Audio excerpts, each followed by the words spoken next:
Hey, it's time to dish with D. That's me. Thank you for viewing this video, making yourself a priority. I am Denise. It is Monday, and Monday in this channel is my weekly weigh-in and the Weight Watchers weekly technique, they call it. They call it the weekly meeting topic. Now it's the weekly technique. Oh, Bailey's out here, and he might be barking. So we will not stop, but we'll see. Okay, you've had quite the week, Denise. Last week you had a 2.8 loss. Oh, before I forget, Timmy did not get weighed this week. Shocking. As if you didn't know, he was ordained a transitional deacon on Saturday. So he's been on a whirlwind.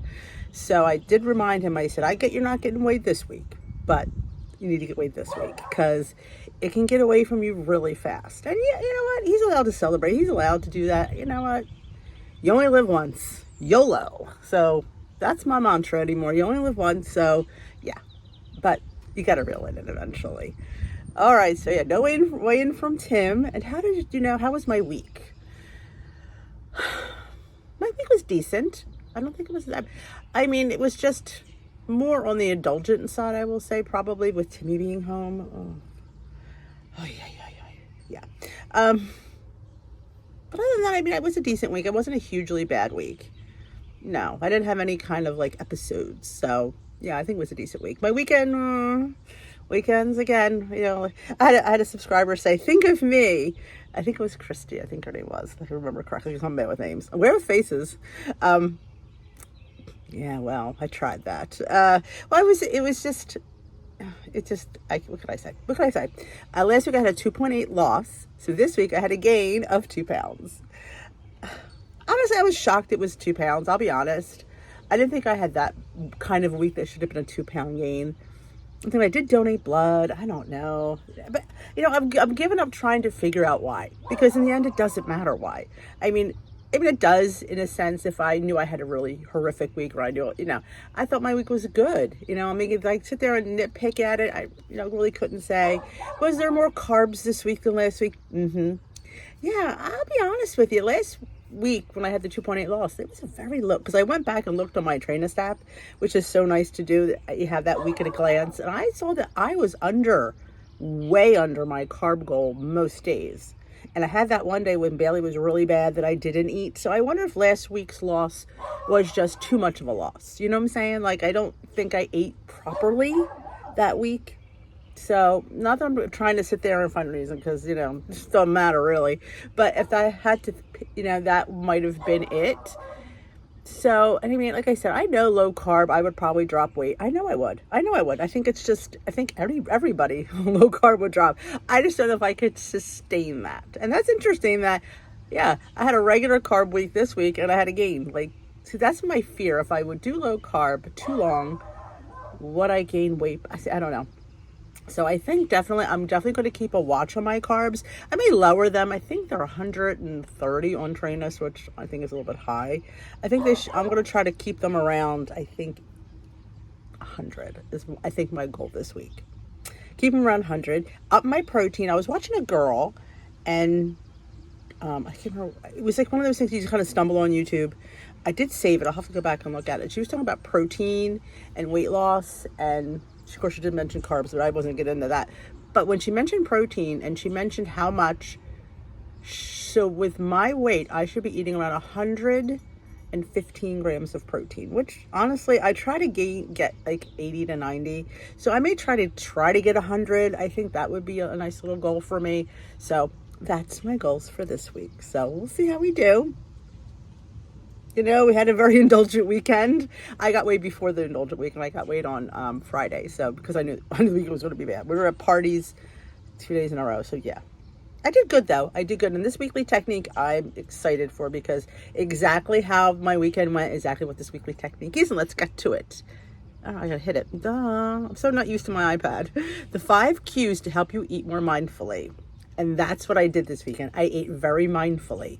I ate, but I gave it thought. Like, we were at his little celebration, which I did show in my other video, which I will link.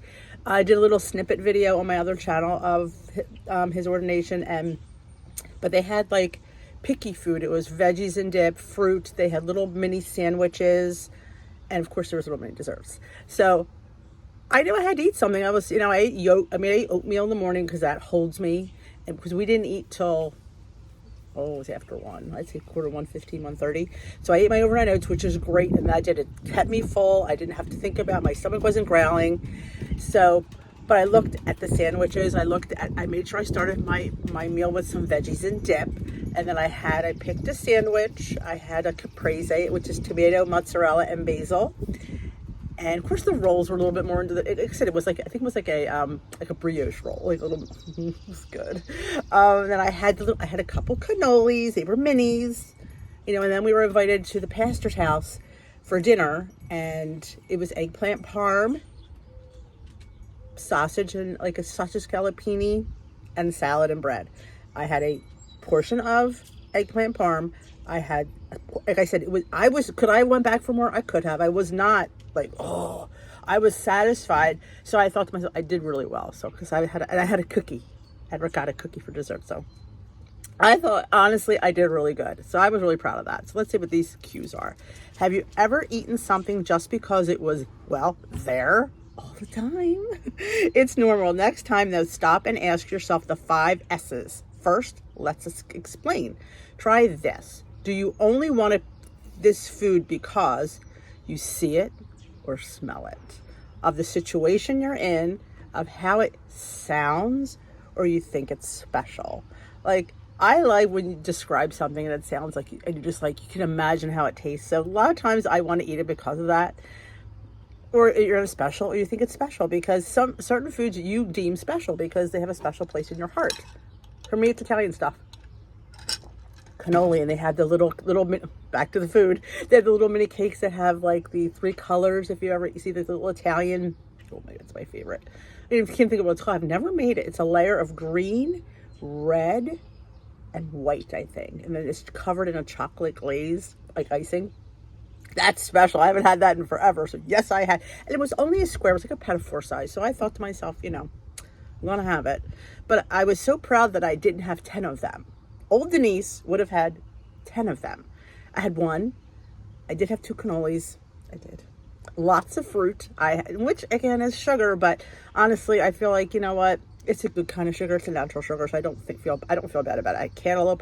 They had the biggest strawberries. They were like mammoth. I had a few of those, so I really felt like I did really well for all the. Like I said, I could have sat there and went back 10 times because there was so much left over. There was so much there. I really could have. So I really, like I said, I have to look at the positive part of that and not the fact that you ate 2 cannolis. I only ate 2 cannolis, so I'm thinking that's positive. So you have to think of the good things you do, not always the bad things you do. Like, you should have only just had 1. No, I could have had 5 because there was a whole tray of them. So that's, for me, I was a very big overeater, so to stay at 2 mini cannolis is huge. Let's dive deeper. If you answered yes to any of these questions, take a minute to think about what actually is driving you to reach for that food. Then if it doesn't fit into your points budget and it isn't something you truly enjoy, it's not worth adjusting your points budget for. Try these ideas for what to do next. And it is because sometimes we eat out of habits because we always did it. So we have to refocus retrain our habit is what we have to do.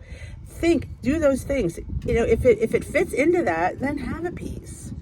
If the food isn't right there, it's science seeing or smelling a certain food that can make you want it more. Next, walk away and focus on something else. Putting actual physical space, or at least mental space, between you and the food can lessen the craving. I say it all the time, you gotta get out of the kitchen. Gotta put it away. That's why I don't have foods that trigger me on my visual. If there's stuff that the boys really like or Steve has that really trigger me, they put it where they want. I don't need to see. It's not in my visual sight. And that's huge for me because back in the day, I did hunt for it. Food addicts, I hunted for it. But I feel like I've grown there. I don't hunt for it anymore. But if it's out there, I tend to stare at it. I hope someday that I could sit it out there and be totally good with it, but so far it's not the case. So I try to keep my bars, my things, my chips, my things in my visual sight. So if I want it, I could take it because I could fit that into my points or calories budget. If food is part of the experience, like popcorn at the movies, the pull can be automatic. You get used to things going together. That is true. And actually, popcorn at the movies, if you look at, I know I'm going to say this is like the calorie count of it, you could fit in a small popcorn. Like when I went to the movies, I guess we saw Downton Abbey 2 with my women's group. I think it was a year and a half ago, I think. And I looked, it was 190 calories for a small popcorn. And I thought to myself, that's not bad. And that's the difference of calories and points. They'll give you I don't know, maybe since popcorn zero, it wouldn't be that tragic in points. I haven't really thought about that. But it isn't really. I mean, you think about it, if popcorn is a 0-point food, you're just attributing to the way it's cooked in the oil and the butter, which, I mean, how much you getting? Don't get the extra butter, because, then. But yeah, I mean, I think if you could stick to a small, don't get a tub, or don't share it. I like to have my own little popcorn. This way I could feel like, oh, I'm having it just makes you feel special having your own.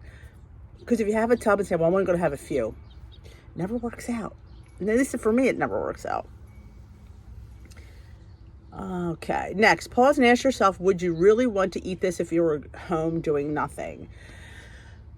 I mean, I never have popcorn at the movies often. It's not something I associate with the movies. But that night, because everybody was getting it, I felt like, well, I guess I should. Because sometimes if you're sitting there and everybody has it and you smell it, it's just going to make that craving even worse. So, I mean, I felt like 190 calories wasn't tragic. So I went and I had the popcorn. But like I said, I don't go to the movies that much to sit there and associate popcorn in the movies. So I can't think of what I would associate an experience with food. Because we don't really... have experience. I don't have experiences that are associated. I mean, I just like food. Don't need an experience to enjoy. I just like, if I'm out and I see something I've never seen before, ooh, I need to try that. If you go to a new bakery or one of my favorite bakeries, or go to the Amish market, oh my God, their donuts are fantastic at our Amish market. So I've been very diligent when we go and we get, we don't get a dozen anymore. We get one for everyone, which is there's 3 of us home or 4 of us home.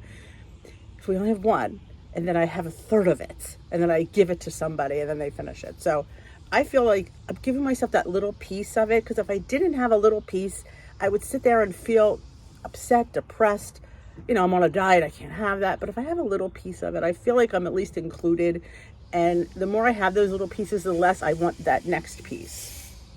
If food feels special, it's normal to treat yourself.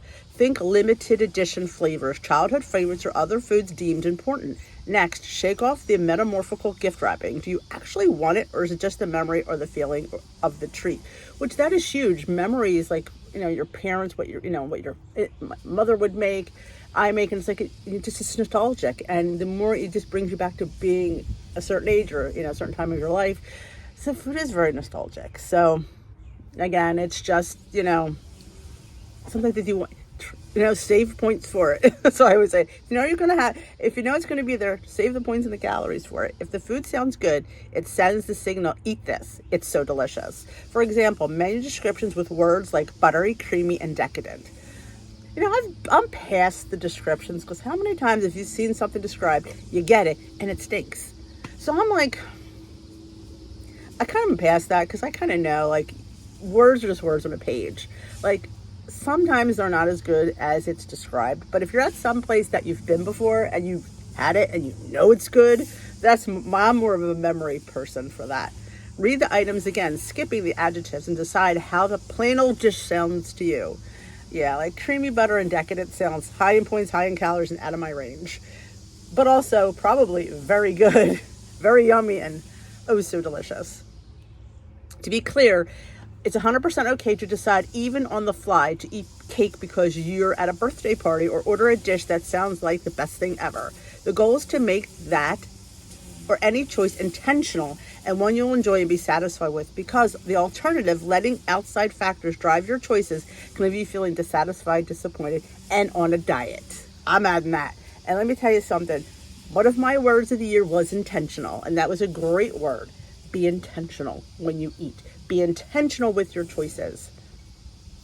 That is huge. And I want to end this because I feel like you're going to get this weed whacker in this video. So I hope you enjoyed this video. Let me know how you did down below. And I hope you had a great week. And let me know how you did. And if you enjoyed this video, give it a thumbs up. If you are new here, welcome. Don't forget to hit that subscribe button if you haven't already. And I will dish with you another day. Sorry about the weed whacker. Bye-bye for now.